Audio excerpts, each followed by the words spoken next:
Okay, so when we talk about quantum mechanics and consciousness, that just sounds totally wild, right? It's like two completely different worlds colliding or something. Oh, it's absolutely mind-bending, Heidi, but that's what makes it so fascinating. I mean, classical physics, it gives us this predictable, orderly universe, right? But then you zoom into the subatomic realm and everything just breaks down. Things get super weird. Super weird how, though? Like, what's the core of that weirdness people talk about? Well, there are these fundamental quantum phenomena. First, there's superposition, where a particle can exist in multiple states simultaneously. You know, like Schrödinger's cat, it's simultaneously alive and dead until you observe it. Schrödinger actually created it as like a joke, a reductio ad absurdum. Not to say a cat is literally both, but it really highlights this measurement problem. Wait, so the cat isn't really dead and alive? My whole understanding gone. But what about the observation part?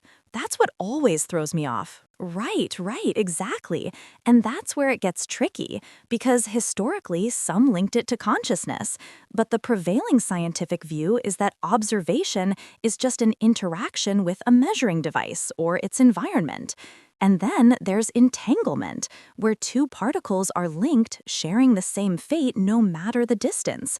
Einstein called it spooky action at a distance. So measure one, the other instantly changes. Wow, okay. So we've got particles in multiple states and spooky action. So then, how do people start connecting this to consciousness? Like, is there a theory that actually tries to put it all together? Absolutely. That's where the orchestrated objective reduction, or ORC-R, theory comes in. It's probably the most well-known. It was proposed by anesthesiologist Stuart Hameroff and physicist Sir Roger Penrose. Their big idea is that consciousness isn't just, an emergent property of the classical brain. They think it's a more fundamental, potentially quantum mechanical phenomenon. Okay, ORC-R. That's a mouthful. And how does it work exactly? Where does the quantum stuff happen? They say it happens within these tiny protein structures inside our neurons called microtubules. They believe these microtubules host quantum superpositions, remember that? And these superpositions are orchestrated by synaptic inputs. Then, when they hit a certain threshold, they undergo objective reduction, which is Penrose's idea of a wave function collapse linked to space-time geometry. That moment, that's when you get a conscious experience. It suggests our brain is like a quantum information processor. That's wild. And is there any proof for this, or is it just a really cool idea? That's the exciting part. Recent research actually provides some support. Studies show anesthetics, which cause unconsciousness, seem to act on microtubules. There was a 2024 study that found microtubule-binding drugs delayed unconsciousness under anesthesia in rats. We're talking evidence of quantum vibrations in microtubules and even claims of detecting macroscopic quantum entangled states in the living human brain correlated with consciousness. Okay, that's genuinely fascinating. But, I mean, the brain is warm and wet and noisy, right? How can these super fragile quantum states even exist in such an environment? Wouldn't they just, fall apart instantly? You've hit on the absolute biggest challenge, Heidi. It's called decoherence.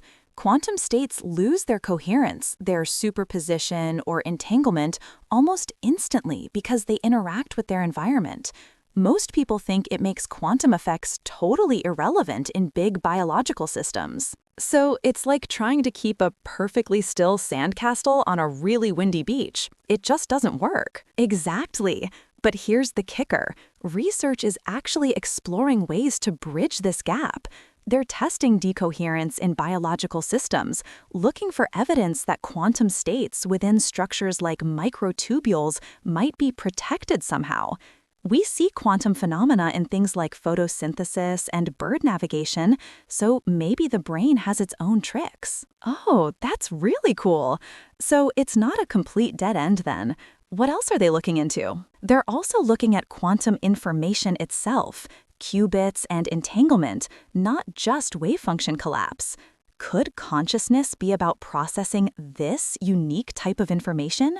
It could enable parallel processing, super fast integration. Some scientists are even proposing experiments to entangle a person's brain with quantum processors. And this also opens the door to panpsychism, where consciousness is a fundamental feature of the universe. It's just